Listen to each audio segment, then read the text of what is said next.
ذاكرا وشاكرا يا رب العالمين সকলে প্ৰত্যেক বছৰে ইছলাম ধৰ্মীয় লোকসকলৰ লগত একেলগে এনেকুৱা ইফতাৰটো অংশগ্ৰহণ কৰিছে। আজি প্ৰথম এই বছৰত ইছলাম ধৰ্মীয় লোকসকলৰ লগত একেলগে এই গোসাইগাঁৱত ইফতাৰ পাৰ্টি কৰিবলৈ পাই মই খুব ভাল লাগিছে।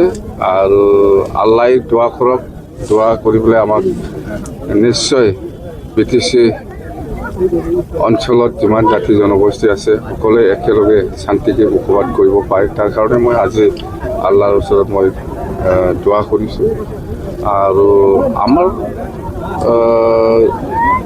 আমাৰ কিবাটো উদ্দেশ্যটো এইটো যে আমি সকলো ধৰ্মীয় লোকসকলক আমি সমানে সন্মান কৰি আহিছোঁ।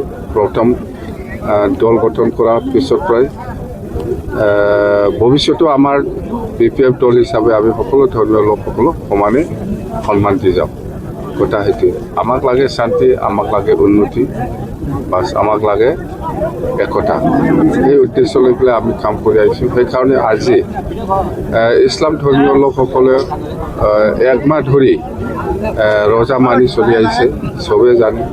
তো আজি ইভিনিং ইফতাৰ পাৰ্টিত একেলগে আমি অংশগ্ৰহণ কৰি আল্লাহৰ ওচৰত দোৱা কৰিছোঁ।